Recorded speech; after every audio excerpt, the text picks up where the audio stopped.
Le Tout-Puissant, celui qu'on aime, nous avons le droit de te le dire, Seigneur, nous t'aimons. Nous t'aimons de tout notre cœur. Nous t'aimons parce que tu nous as aimés le premier. Nous ne méritons rien, mais tu nous as aimés. Tu nous as aimés, tu nous as relevés, tu as rebâti en nous, tu as construit en nous, tu nous as solidifiés, tu nous as donné du courage à avancer, à aller plus loin. Tu nous as restaurés, tu as enlevé la misère, les chagrins, les peines, tu as enlevé les douleurs. On a su aller vers toi, on a su se réfugier, on a su où aller. Tu nous as montré une direction, tu nous as donné un chemin, tu nous as donné une vision, tu nous as donné la vie, tu nous as donné l'espoir, tu nous as donné une espérance, tu nous as donné du courage et tu nous as ouvert le ciel. Et aujourd'hui nous savons, nous allons vers Dieu. Nous allons vers toi, Seigneur, avec plein de tristesse, plein d'embûches, plein de résistance, plein de barrières, plein de murs, plein de forteresses. Mais tu es avec nous. L'Éternel n'est-il pas avec nous? L'Éternel n'est-il pas avec nous? Dirige la prédication, dirige tout ce qui va être dit, que le Saint-Esprit dirige tout. Que je m'efface totalement, qu'il n'y a plus rien, plus rien, plus rien. Que toi prends la place. Que ta parole parcourt les rangs, parcourt les cœurs, relève, donne du courage, Seigneur. Les jours sont mauvais, aide-nous ce matin. Nous célébrons Dieu. Nous adorons l'Éternel, le Roi, le Seigneur des Seigneurs, le Tout-Puissant. Il est notre Dieu. Quand Jésus a rentré dans le temple, ils avaient fait de la caverne, ils avaient fait de la maison du Père une caverne de voleurs. Rendez-vous compte, du temple, ils en avaient fait de caverne de voleurs. Et Jésus va dire, ma maison doit être une maison de prière et non une caverne de voleurs. Et ça commerçait, ça marchait dans le temple. Ça vendait des agneaux, des pigeons, des tourterelles, des colombes, c'était comme ça. Pour chaque sacrifice, on commerçait. Il y avait des échangeurs d'argent, il y avait tout ce que vous voulez. Et quand Jésus arrive, il remet de l'ordre, parce que quand Jésus arrive, c'est pour remettre de l'ordre. Si tu laisses Jésus faire, il va remettre de l'ordre. Et quand il arrive, il remet de l'ordre. Il renverse les tables, il chasse les vendeurs. Et vous savez ce qui s'était passé? Je voudrais le dire avec beaucoup de liberté. Il s'était passé quelque chose. C'est que ceux qui vendaient là avaient mis le Saint-Esprit qui nous a représentés comme une colombe dans une cage. Avec plus la possibilité de faire ce qu'ils voulaient. Et puis il y a certaines églises, on va le dire, tant pis si je me fais ramasser. Il y a certaines églises où les hommes dirigent avec des poings de fer. Et puis ils ont mis le Saint-Esprit dans une cage. Vous savez qu'on peut faire une réunion sans le Saint-Esprit, vous le savez ça? Enlève un peu les confisses. Vous êtes au courant de ça? Qu'on peut animer une réunion, qu'on peut chanter, et le Saint-Esprit n'est pas là. Vous le savez ça? On peut faire, on peut magouiller un peu. On peut le faire, et puis mettre le Saint-Esprit en cage, on le place là, et on dit, laisse maintenant, c'est moi qui va faire. Voilà, parce qu'il y a certains hommes séeuses. Je ne parle pas en particulier de cette église, je la connais cette église. Mais moi, ce matin, je ne voudrais surtout pas mettre le Saint-Esprit en cage. Amen. Parce que le rôle de la prédication, c'est pas trop comment je vais prêcher, de quelle manière, non. Le rôle de la prédication, c'est quoi? C'est que le Saint-Esprit puisse sortir et parcourir la salle, aller se poser sur un besoin, sur une épaule de quelqu'un, comme il l'a fait pour Jésus, vous savez. Quand il est sorti du baptême, il est venu et il s'est posé sur son épaule parce qu'il avait besoin du Saint-Esprit. Parce que juste après, il a rentré dans un combat. Nous, on commence le ministère sur une estrade. Lui, il a commencé dans le jeûne et la prière. Et nous, on est là sous des estrades, et puis on parade, et puis on prêche. Mais nous devons commencer le ministère. Notre vie doit commencer dans la communion avec Dieu. Amen. Notre vie doit être cachée en Christ. Amen. Est-ce que vous savez, écoutez, je vous pose la question à vous qui êtes assis ici, parce que je parle à vous. Il y en a qui disent, c'est pas de cette église-là, mais tu parles à qui, mon copain? Eh bien, la parole de Dieu, elle est pour vous. Amen. Je parle à vous. Est-ce que vous savez se cacher en Christ, vous? Vous savez le faire? Est-ce que vous savez le faire? Amen. Parce qu'il y en a qui prennent les armes terrestres et qui essaient de magouiller un petit peu pour cacher la face. Mais quand ça va pas, il faut faire quoi, Peter? Quand ça va pas, il ne faut pas mettre le Saint-Esprit en cage. Il faut libérer toutes les actions puissantes de l'Esprit. Il faut mettre Dieu en avant et il faut savoir se cacher en Dieu. Amen. Parce que si tu ne sais pas te cacher en Dieu, alors tu es un orgueilleux. Amen. Tu es une orgueilleuse. Mais quand tu avoues que tu ne peux pas et que tu es désarmé, Dieu te donne des endroits pour aller se cacher en lui. Amen. Écoutez, le psaume 46 dit ça. Regardez, il y a un endroit là, je vais vous lire un endroit où il faut savoir y aller. Sais-tu te cacher en Dieu? Cache-toi pas dans une voiture, cache-toi pas dans ta belle camping, cache-toi pas derrière un compte en banque, mais il faut savoir se cacher en Dieu. Colossiens 3, il dit, vous qui êtes ressuscités, il dit, cachez-vous en Christ. Caché en Christ. Mais ça veut dire quoi? Ça veut dire ça, regarde, je vais encore mimer. Voilà, le problème, il est là devant moi, mais moi je ne peux pas l'affronter parce que l'ennemi est redoutable. Je suis détruit si je l'affronte, le problème. Lui est beaucoup plus fort et il sait comment arranger le problème. Et Dieu nous demande, cachez-vous en moi. Allez, Seigneur, fais. Je suis caché en toi, seul toi peux résoudre mon problème. Amen. Nous on fait ça, regarde, on parade, on est devant. Quand tout va bien, on est devant, Dieu est derrière. Et lorsque le problème arrive, on fait quoi? Qu'est-ce qu'on fait? On est obligé de le remettre devant parce que c'est lui la solution. Dieu n'est pas une roue de secours, vous savez. Il est mon ami, il est mon copain. Je l'aime, mais je veux rester caché en Christ. Alléluia. Caché en lui. Savez-vous vous cacher en Christ? Amen. Vous le savez, ça? Vous savez le faire? Non, vous ne savez pas le faire. Non. Pardonnez-moi de vous parler libre. Je peux parler libre, les anciens. Je peux être libre, je voudrais délivrer le message. Il n'est pas grand-chose, le message, comme ça on va dire. Voilà, il n'est pas grand-chose aux yeux du peuple, le grand message. Ce n'est pas le grand message. C'est le message que le Saint-Esprit est détaché et il part. C'est ça ce qu'on a besoin. Tu es rentré là, tu es dépouillé, tu as besoin que le Saint-Esprit vienne te poser sur ton épaule. Tu n'as pas besoin d'un grand message théologique, tu ne vas rien comprendre, ça va bourrer la tête ici. Mais tu vas avoir encore ton problème, tu as besoin que le Saint-Esprit se libère et qu'il vienne se poser sur ton épaule. Amen. Et quand il est là, lui, vous ne savez pas se cacher en Christ. Parce que quand tu sais te cacher en Christ, tu sais ce qui se passe.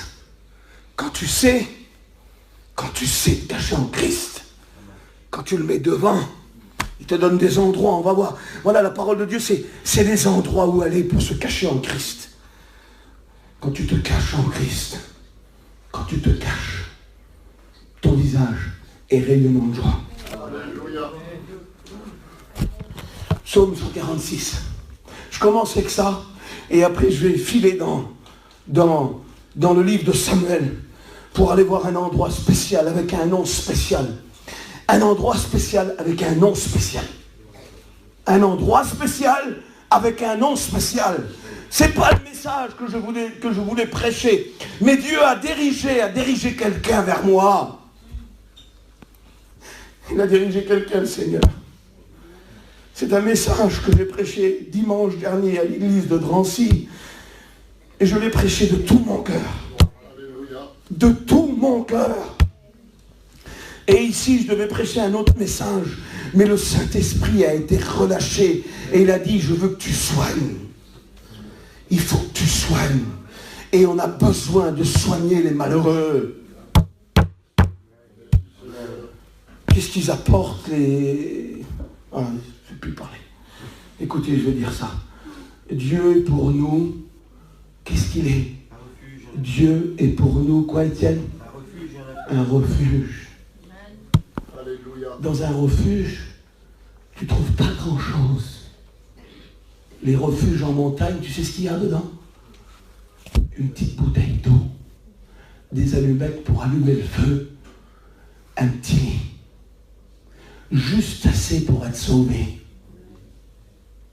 Attends-toi pas dans un refuge à trouver Fendt, telle marque de chaussures. Ça ne sert à rien. Et aujourd'hui, au moment où on vit, à l'heure où on vit, il nous faut ce refuge. Parce que la vie, elle n'est pas bonne. C'est pas bon. C'est pas bon du tout. Alors tu cherches un refuge dans les choses terrestres. Mais ta vie, elle est morte. Et quand les épreuves arrivent, tu mets ce que tu as accumulé, tu mets ce que tu as gagné, tu mets ce que tu t'as garanti. Tu t'as garanti des choses et tu les mets devant l'épreuve, mais c'est futile, ça va disparaître. Il faut l'essentiel, c'est Jésus. L'Éternel est pour nous un refuge, un appui. Un refuge et un appui. Un secours qui ne manque jamais. Dans la Bible, on trouve un homme qui avait besoin de refuge. Voilà, je vais commencer la prédication. Il avait besoin d'un refuge. Sa cavale a duré 10 ans. Écoutez, pendant 10 ans de temps, écoutez-moi bien, le malheur était sur lui. Ça n'a pas duré une semaine ou 2 mois ou 6 mois. La cavale a duré 10 ans. Cet homme, c'est un homme de notoriété. C'est quelqu'un de bien. C'est quelqu'un d'important. Il a une grande place en Israël. Et d'un seul coup, tout se met contre lui. Tout se soulève. C'est un homme qui aime Dieu. C'est un homme qui son cœur est pour Dieu. Que sa vie est pour Dieu. Qui s'est livré totalement à Dieu. Vous savez, il y a des hommes comme ça qui se livrent totalement à Dieu. Il y a des foyers qui se livrent à Dieu. Ça, c'est un homme comme ça. Et d'un seul coup, tout se soulève contre lui. Et il doit fuir. Il doit partir. Vous savez-vous pourquoi il doit partir? Parce que la mort est derrière lui. Écoutez bien. La mort le suit. La mort est derrière lui pour l'engloutir, pour le détruire. Et il doit partir, mais il n'a plus rien. Il doit partir comme il est. Et ça dure plusieurs années. Et dans sa cavale, là, il va écrire des psaumes. Il va écrire le psaume 57, le psaume 142. Il va écrire le psaume 34 jusqu'au psaume 38, 37. Il va écrire tous ces psaumes-là qui sont pour nous une grande richesse aujourd'hui. J'aimerais vous parler de David. Amen. David, lorsqu'il s'est enfui, Dieu lui a donné un refuge. Écoutez bien, il lui a donné un refuge. Les noms, on ne connaît pas trop les noms, nous. On ne sait pas trop faire de l'hébreu, du grec. Mais parfois, il faut un petit peu étudier pour comprendre ce que Dieu a à nous dire. Et ce matin, Dieu a à te dire quelque chose. Il a à te dire quelque chose. La Bible nous dit que David va s'enfuir dans un lieu. Et ce que j'aime dans le verset, c'est qu'il l'emmène dans un endroit où il peut rentrer vite. Écoutez, je vais vous parler simple, que vous comprenez. Parce que son histoire, elle est grave. Le roi Saül est derrière lui pour le tuer. Et il faut que ça va vite. Il ne faut pas qu'il perde de temps. Parce que derrière, c'est la mort. C'est l'angoisse, c'est la destruction. Il n'y a plus de sécurité, il a tout quitté. Il doit s'enfuir, il n'y avait plus rien, il doit partir. Mais il faut que ça va vite, parce que c'est grave, l'heure est grave. Et j'aimerais vous dire qu'aujourd'hui, l'heure est grave. Le diable est derrière l'église, et derrière nous, et il veut nous détruire. Et Dieu nous donne des refuges, Dieu nous donne des endroits pour aller vers lui. Il l'emmène dans un endroit où c'est grand ouvert. Il ne l'emmène pas où il y a une porte. Parce que le temps d'ouvrir la porte, des fois l'ennemi va te dévorer. Il l'emmène dans un endroit où c'est bien ouvert. Et cet endroit-là a un nom. Savez-vous comment elle s'appelle? Ça s'appelle la caverne d'Adoulam. Écoutez, je redis le nom pour que ça résonne à tes oreilles, parce que quand tu vas avoir besoin d'y aller, il faudra que tu y vas. Parce que la caverne d'Adoulam a une grande signification. Tu sais ce que c'est la caverne d'Adoulam? Pourquoi elle est grande ouverte? Et pourquoi qu'elle accueille David, sa famille, ses parents, et 400 hommes vaillants de David vont arriver vers lui aussi dans la caverne. 400 personnes rentrent dedans. Tu sais ce que c'est? C'est le cœur de Dieu, la caverne. On peut dire Amen? Amen. Vous avez compris ça? La caverne, elle est grande ouverte. Il n'y a pas de porte dans le cœur de Dieu. Le cœur de Dieu, tu ne vas pas prendre du temps pour ouvrir la porte. Dans le cœur de Dieu, tu peux y rentrer vite. C'est beau ce que je dis, on dirait que vous ne comprenez pas. Criez Amen, soyez avec moi. Ça me donne de la puissance pour vous apporter la parole de Dieu. Soyez pas endormis. Réveillez-vous. Il faut que vous rentrez dans le cœur de Dieu, parce que dehors c'est la destruction. Il y en a qui y sortent pour faire leurs affaires. Ben faites vos affaires.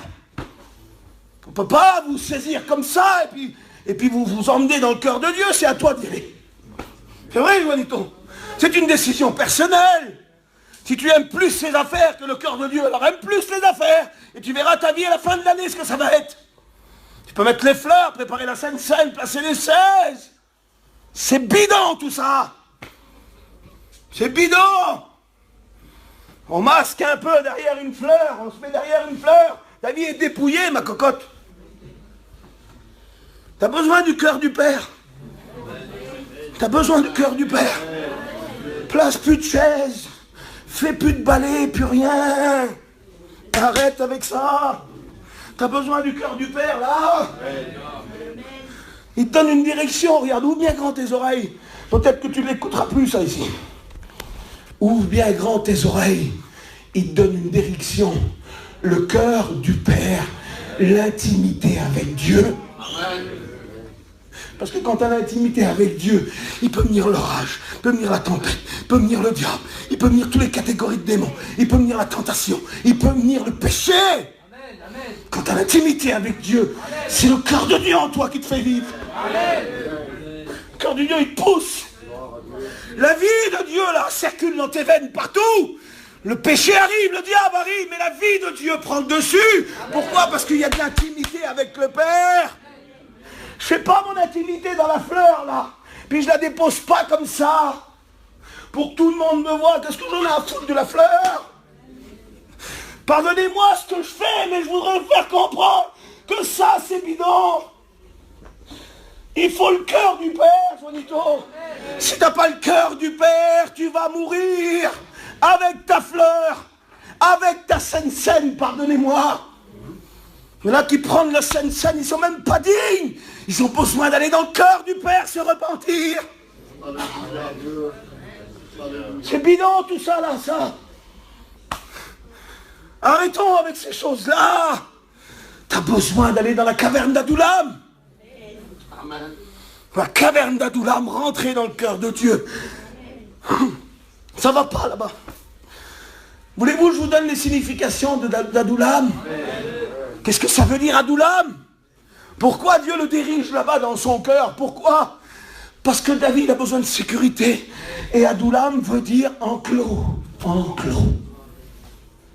Tu sais plus où c'est que t'es errant comme une brebis. Tu sais plus où tourner la tête. Et d'un seul coup, tu vois le berger, il te donne une direction.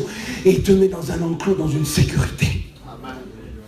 Ta sécurité, c'est pas ton argent, c'est pas ton compte en banque. Quand les tours ont tombé, Les tours du World Trade Center ont tombé. Ils ont retrouvé des centaines de téléphones. Et il y en a qui pardonnaient, il y en a qui demandaient pardon parce qu'ils savaient qu'ils allaient mourir. Et ils n'avaient aucune sécurité. Ils ont retrouvé des téléphones qui demandaient pardon à leurs parents, à leur famille. Il y en a qui appelaient les églises évangéliques, il y en a qui appelaient les pasteurs, il y en a qui appelaient les rabbins, qui se confessaient, qui demandaient pardon. Ils ont retrouvé des téléphones, il y en a même qui parlaient à Dieu. Et qui disait, je te demande pardon, Dieu. Il n'y avait personne au bout du fil, il parlait à Dieu. Pourquoi? Parce qu'il n'avait pas de sécurité, il n'avait pas d'enclos. Il n'y a pas un téléphone qu'ils ont trouvé pour demander si sa nouvelle voiture était arrivée ou combien de sous qui restaient sur le compte. C'est bidon tout ça. Quand tu as de la misère, des problèmes, tu dois aller dans l'enclos, dans le cœur de Dieu. Vous comprenez ça? C'est sûr qu'on doit assurer un petit avenir pour nos enfants et on travaille, on leur donne tout. Mais ce qu'on veut leur donner avant tout, c'est le cœur du Père. Parce que quand toi, tu seras dans le cœur du Père, alors le cœur du Père va déborder sur tes enfants.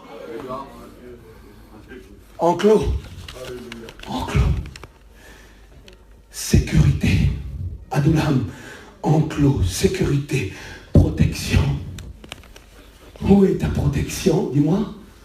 Parle si tu as de l'intelligence. Comme Dieu a dit à Job. Instruis-moi, vas-y, je vais t'instruire. Parle-moi. Tu peux me parler, tu peux te lever. Où est ta protection?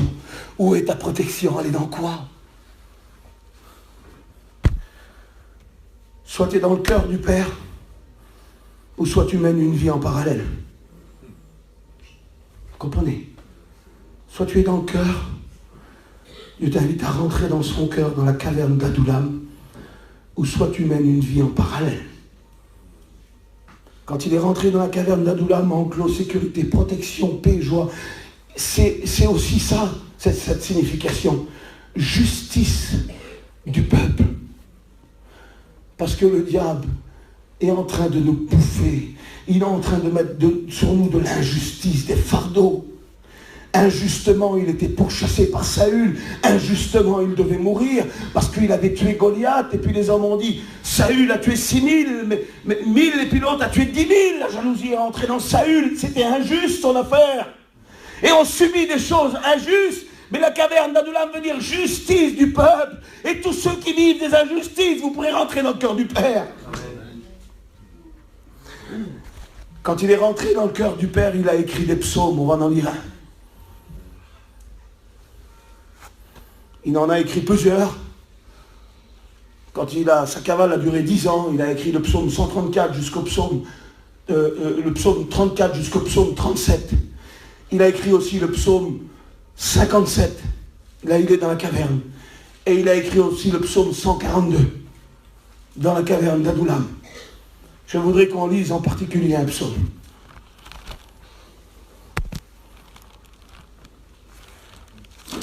On le cite souvent, vous savez. Mais il faut voir l'arrière-plan. Pourquoi ça a été écrit? Comment ça a été écrit? Quelles ont été les circonstances? Quel a été l'arrière-plan de ce qu'il a écrit? Il a exprimé son cœur. Et voilà ce qu'il a écrit. Écoutez.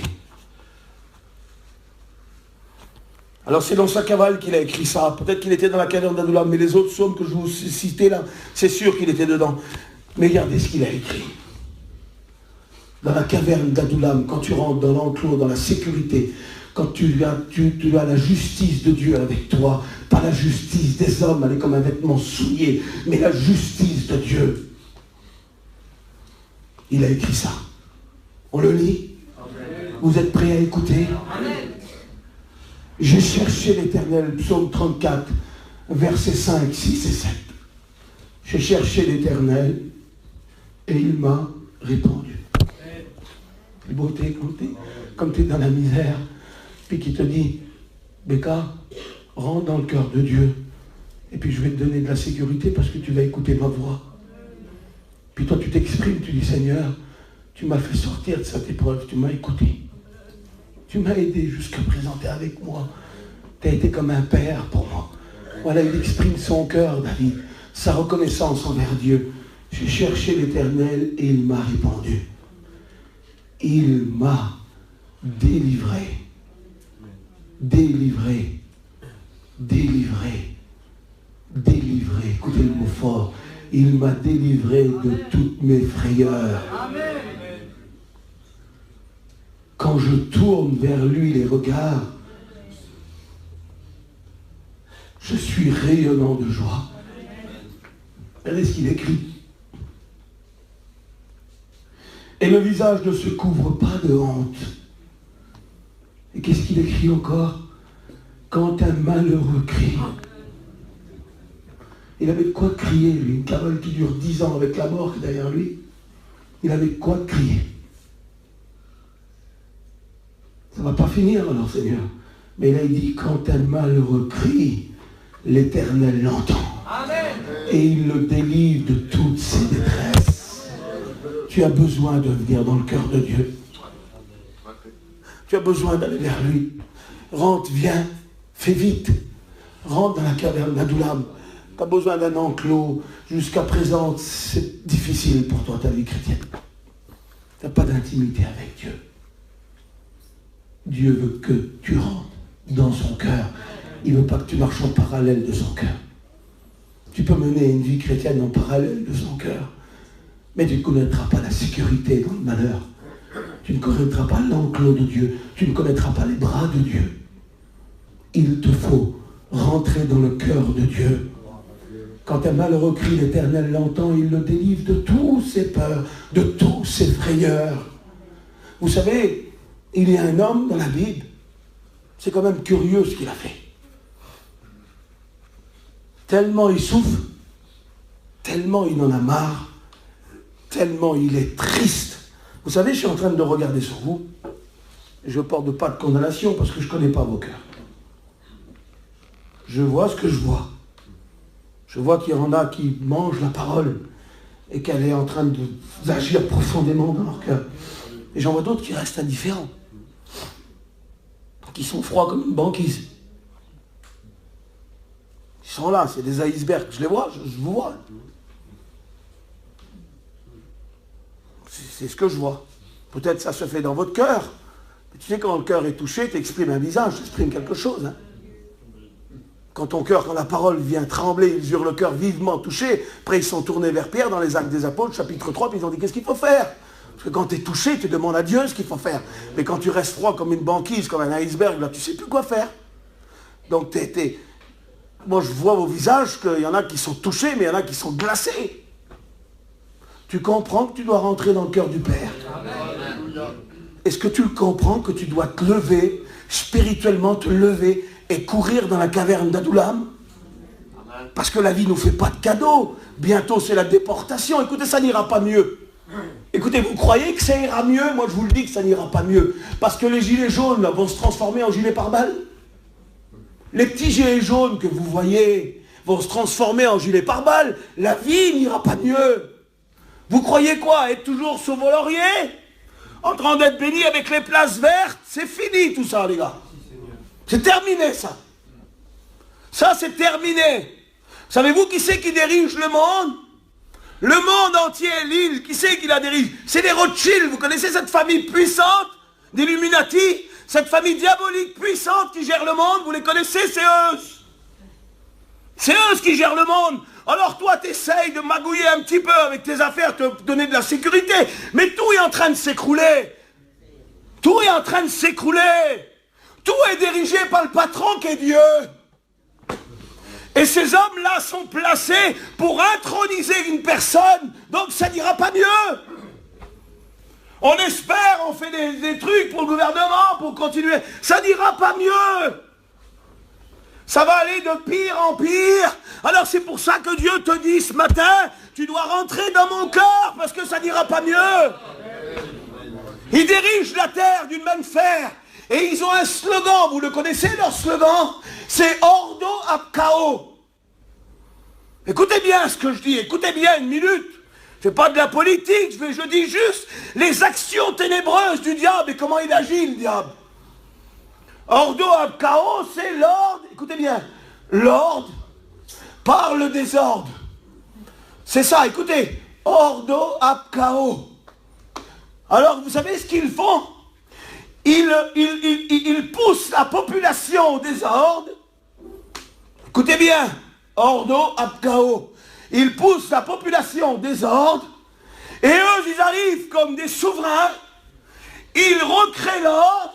Et toutes les populations les adorent.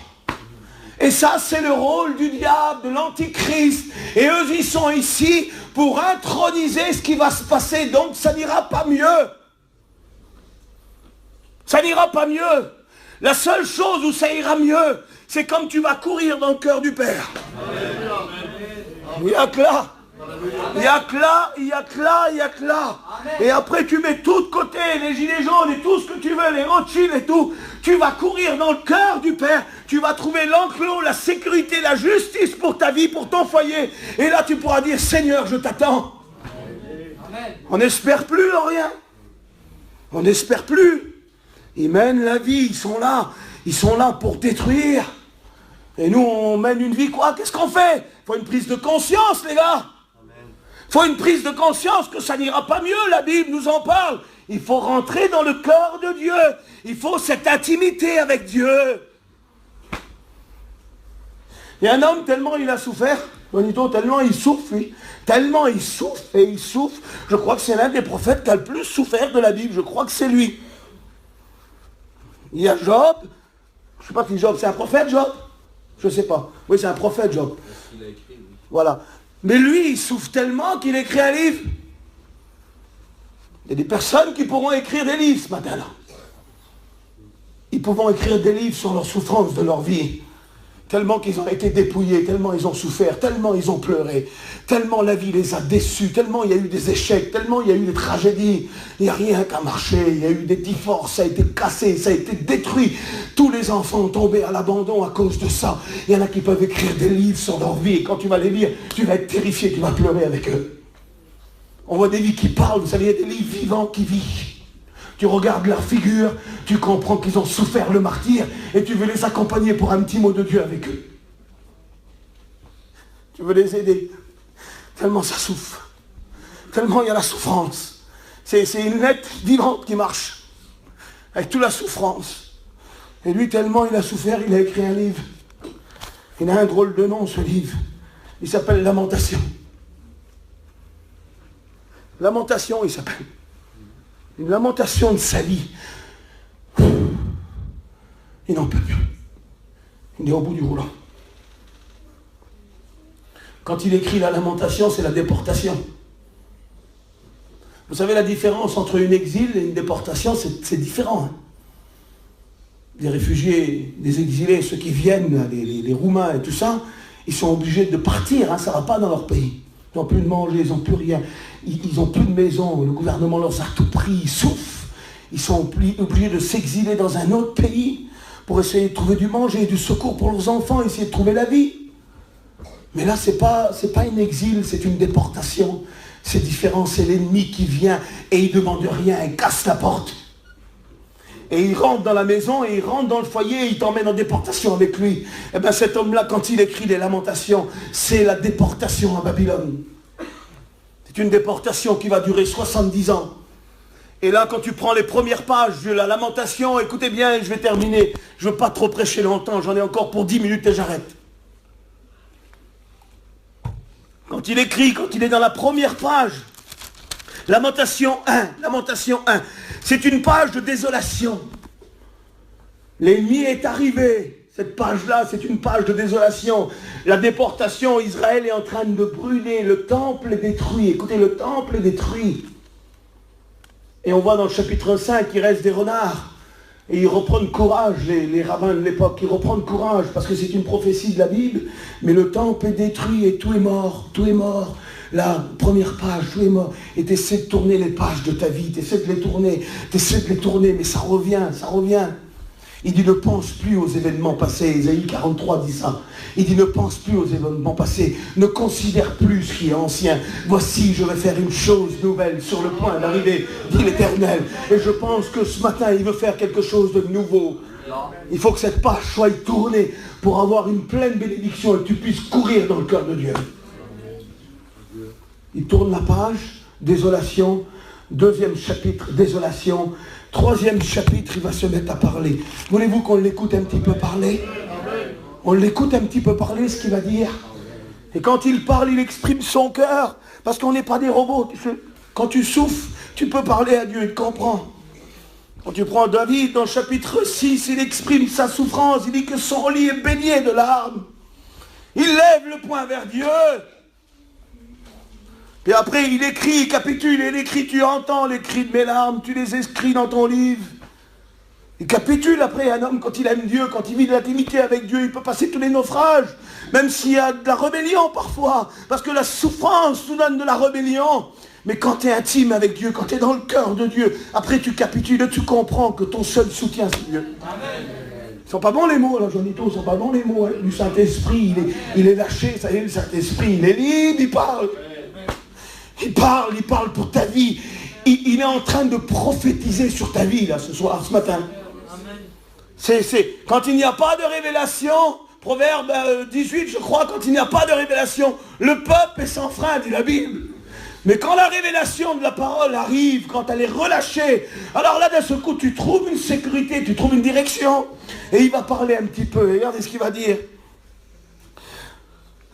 Quand tu lis le 3e chapitre, il y a 66 versets. Écoutez, je ne veux pas être compliqué. Il y a 66 versets. Et c'est des fragments de 3 versets. Ça veut dire que tu as 22 fragments dans la 3e page, que vous comprenez bien. Écoutez bien ce que je dis, c'est important. Écoutez bien. Parce que la souffrance, il faut à un moment qu'elle s'arrête. Et lui, c'est 3. Là, il commence. 1, 2, 3, souffrance. 1, 2, 3, souffrance. 1, 2, 3 encore. Il dit 3 chapitres, la souffrance. On va voir un petit peu. Et par un moment donné, quand ça arrive au chapitre 22, il y a une autre phase qui va arriver, parce que c'est la phase de Dieu. Amen. Alors regardez, il exprime sa souffrance. Je suis l'homme qui a vu la misère. Regardez ce qu'il dit. Ils m'ont conduit dans les ténèbres. Il a fait dépérir ma chair et ma peau. Ils ont brisé mes os. Écoutez bien, écoutez, il exprime son cœur. Je suis environné de poison, je suis empoisonné en moi.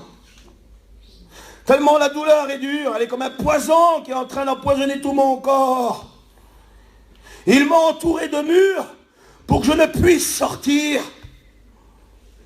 Ils m'ont donné de pesantes chaînes.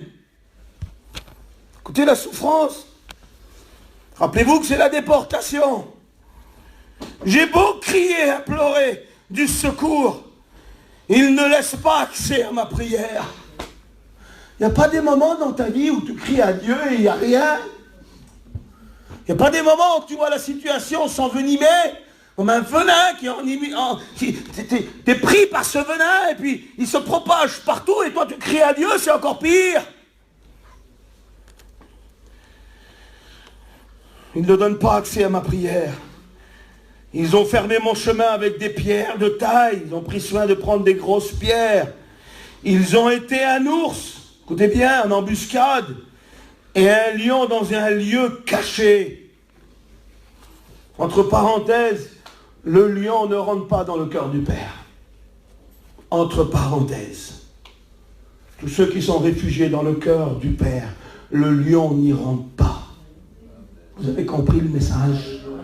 Ceux qui marchent en parallèle, le lion marche aussi en parallèle avec eux. Vous avez compris le message? Amen. Le lion marche en parallèle avec ceux qui marchent en parallèle du cœur de Dieu. Mais ceux qui sont dans le cœur de Dieu, le lion n'y rentre pas. Amen. C'est beau ça? Amen. Je le redis. Amen. Ceux qui marchent à côté du cœur de Dieu, le lion qui est le diable marche aussi avec eux.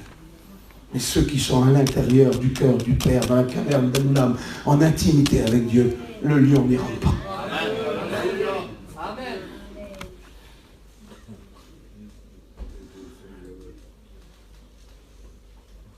Ils ont détourné mes voies et ils m'ont déchiré. Écoutez bien. Il m'a jeté dans la désolation. Il a tendu son arc, écoutez bien, et il m'a placé comme une cible pour ses flèches. L'ennemi fait ça. Il nous flash et il envoie des traits enflammés. M'a rassasié d'amertume. Ils m'ont enivré d'absinthe, c'est un poison.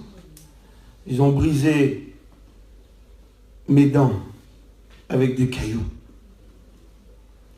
Et là, Jérémie va parler. Il va dire, tu m'as enlevé la paix. Écoutez ce qu'il dit. Tu m'as enlevé la paix, je ne connais plus le bonheur. Et je dis, ma force est perdue.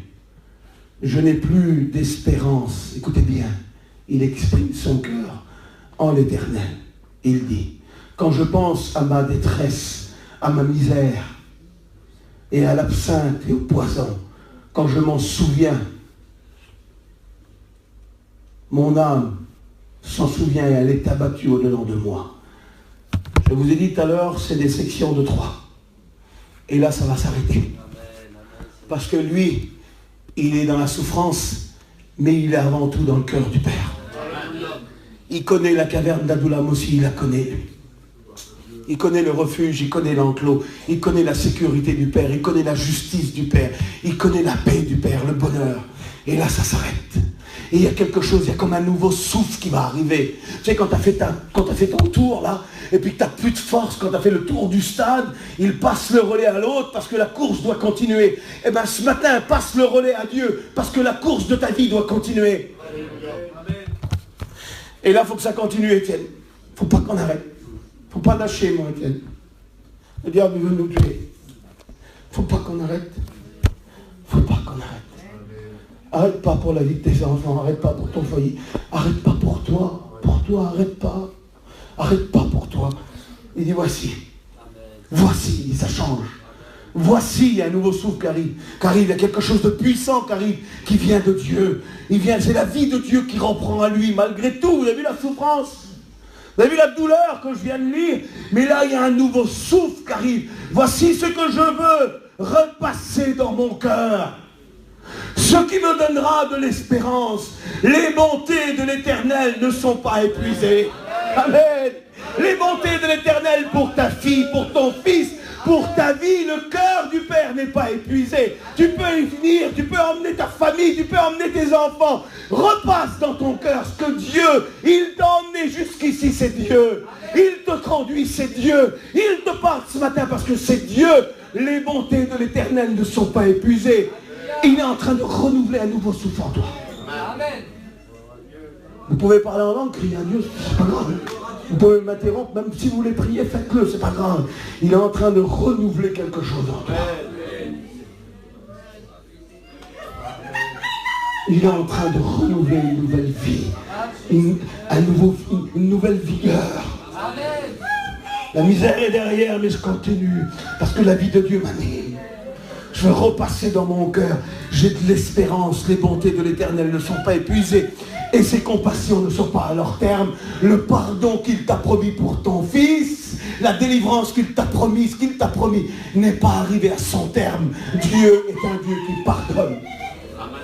Dieu est un Dieu qui sauve. Dieu est un Dieu qui délivre. Dieu est un Dieu qui nous donne la sécurité. Notre Dieu est Dieu. Jésus est Jésus. Il est le ressuscité. Il est mort et il vit à jamais pour nous. Il est le promis de la résurrection. Et tous ceux qui sont rentrés dans la résurrection vivent à jamais. Les bontés de l'Éternel ne sont pas épuisées. Ses compassions ne sont pas à leur terme. C'est pas fini. Et quand je te dis ça, et Dieu te le dit, c'est pas fini avec ta vie. Il n'en a pas fini avec toi, il n'en a pas fini avec ton foyer, il n'en a pas fini avec tes enfants. Fais-lui confiance, retrouve l'intimité avec lui.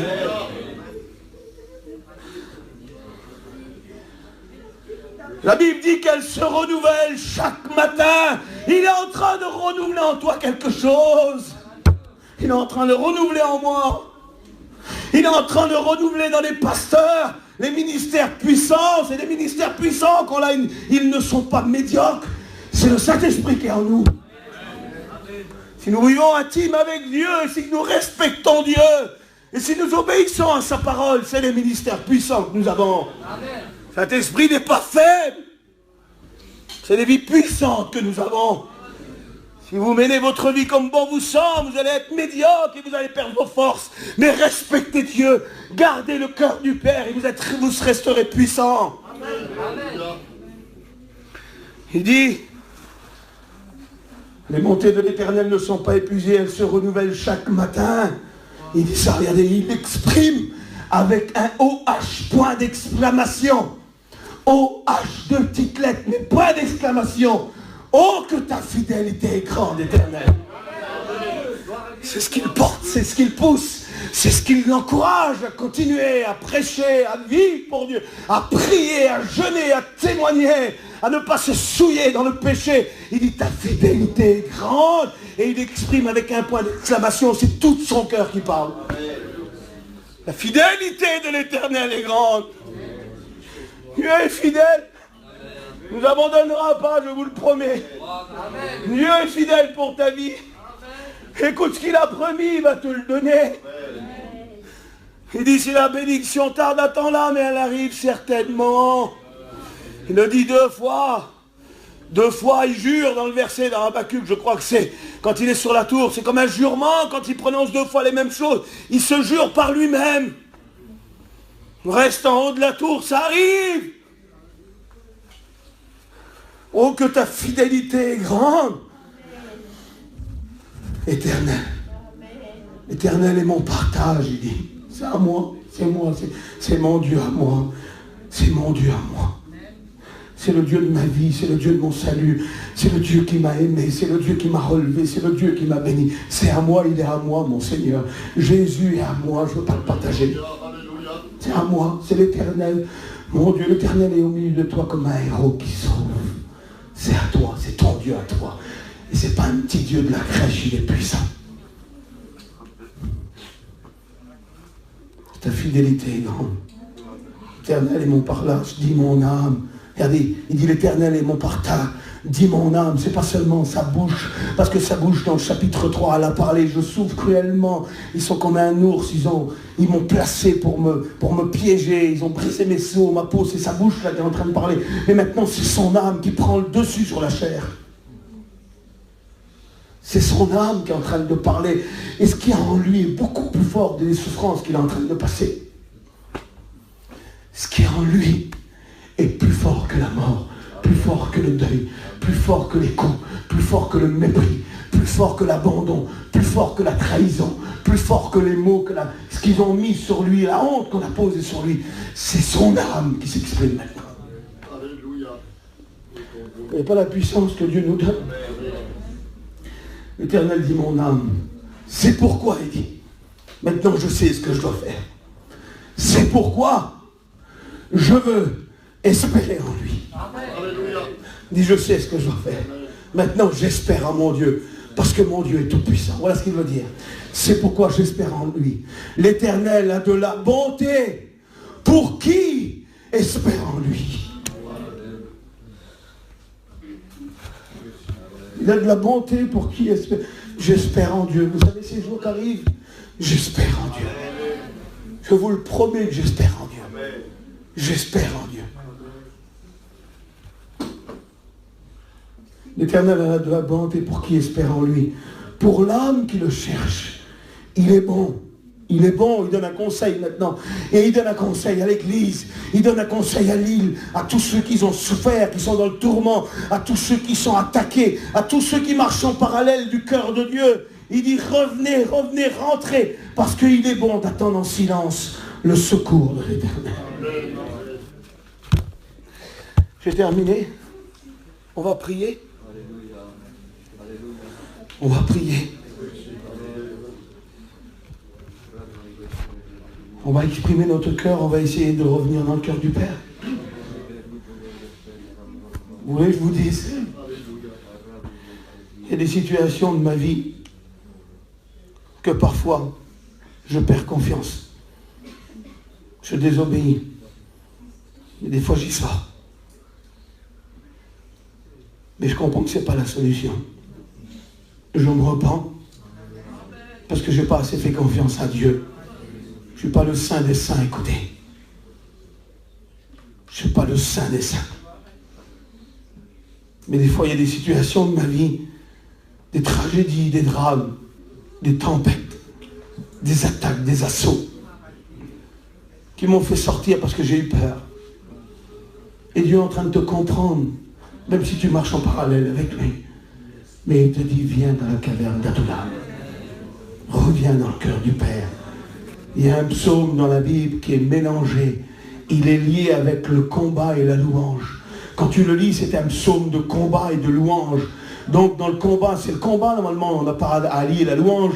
Mais quand Dieu est là, alors tu allies la louange, parce que la louange est une force, la louange est une puissance.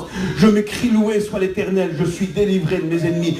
Et dans ce psaume-là, c'est une ordre qu'il donne. Il ordonne quelque chose, c'est impératif.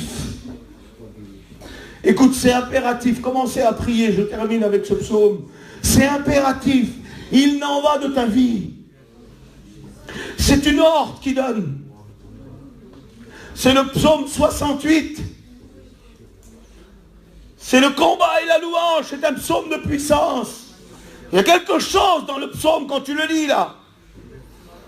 Et puis au chapitre 29, il y a un mot puissant qui vient de l'Éternel et qui l'ordonne à ses enfants. C'est une ordre, tu es obligé de le faire. Tu n'es pas obligé de rester assis dans ta faiblesse et de marcher en parallèle avec le cœur de Dieu. Il dit, ton Dieu ordonne que tu sois puissant, parce que le Dieu que nous servons, c'est un Dieu puissant. C'est un Dieu qui peut tout. Il délivre les drogués, il libère les liens du diable, il délivre les personnes, il guérit les malades, il ressuscite les morts. C'est un Dieu puissant. Il faut que tu lui fasses confiance. Priez l'église. Je vais faire un appel. Il faut que tu reprennes ta vie en main. Il faut que tu reprennes ta vie en main. Il faut que tu te relèves. Il faut que tu dises non, je ne veux plus me laisser faire. Je vais rentrer dans la caverne d'Adullam. La vie, elle n'est pas terrible. Elle nous fait mal. On est détruit. On n'est pas bien. Mais l'Éternel nous guérit ce matin. L'Éternel ne juge pas, parce que s'il aura jugé quelqu'un, ça serait moi le premier.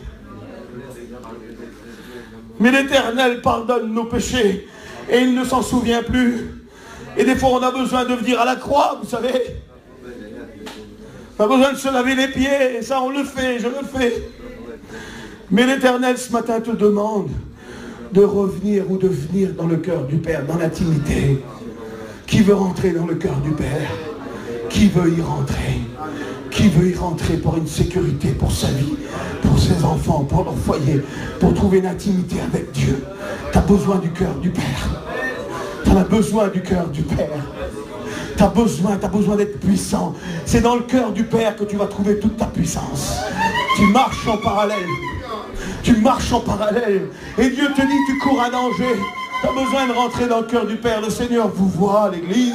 Ceux qui sont debout, le Seigneur vous voit. Le Seigneur te voit, King, au fond. Le Seigneur te voit. Le Seigneur te voit, Mandarine. Le Seigneur te voit, Frahim. Jojo, l'ancien, le Seigneur te voit, mon Jojo. Bébé, le Seigneur te voit. Malaton, le Seigneur te voit. Le Seigneur voit, Matt, le Seigneur te voit. Grégory te voit, le Seigneur. Ton Dieu ordonne que tu sois puissant, Sano. Le Seigneur te voit. Didier, au fond, le Seigneur te voit, Didier. La souffrance, la misère qu'il y a eu. La maladie qui a frappé, mais l'Éternel a fait sortir de l'orage. Moi, j'ai besoin de rentrer de nouveau en intimité plus profonde. Je suis peut-être au bord de la caverne, au bord. Je ne connais pas bien le cœur de Dieu. Je ne marche pas en parallèle avec lui parce que je me tue pour le connaître, pour l'aimer. Mais je suis peut-être au bord de la caverne. Je veux rentrer dans la caverne à fond, à fond. Priez le Seigneur, je voulais le verset de la caverne d'Adullam. David partit et se sauva dans la caverne d'Adullam, il se sauve. Tous ceux qui se trouvaient dans la détresse, écoutez, tous ceux qui se trouvaient dans la détresse et qui avaient des créanciers, parce que des fois on est redevable au diable, vous savez. Des fois, on a commis des choses et on a une dette envers l'ennemi. Tous ceux qui se trouvaient dans la détresse et qui avaient des créanciers et qui étaient mécontents s'assemblèrent auprès de lui dans la caverne d'Adullam. Et il devint pour eux leur chef. On peut emmener toute notre famille avec nous dans la caverne. Et on va ressortir. Et là, il y a 400 hommes. C'est les 400 vaillants hommes de David. Quand tu vas rentrer dans la caverne, dans le cœur de Dieu, tu deviens un vaillant homme de l'Éternel. Tu deviens quelqu'un de puissant. Je vais prier l'Éternel. Moi, je suis au bord de la caverne, mais je vais y rentrer un peu plus profond, alors je me lève. J'ai besoin d'aller plus profond dans le cœur du Père. J'ai besoin d'aller plus profond. Et Seigneur, je suis devant toi. Je veux te connaître plus. Je veux plus d'enclos, plus de sécurité, plus de bonheur, plus de paix. Je veux rentrer dans les profondeurs de ton cœur. Qui voudrait rentrer encore? Aller plus loin avec Dieu. Aller encore plus loin. Le Seigneur te voit, mon frère. Le Seigneur te voit. Plus loin avec Dieu. Pas rester à la frontière. Rentrer encore plus loin dans son cœur.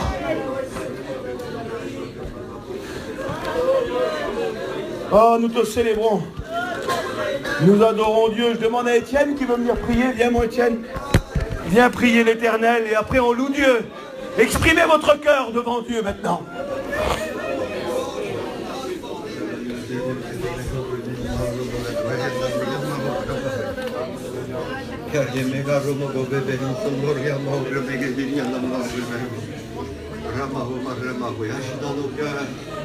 Glorifie ton nom. Ah, Dieu. Nous sommes devant toi, Seigneur, et nous nous humilions sous ta puissante main.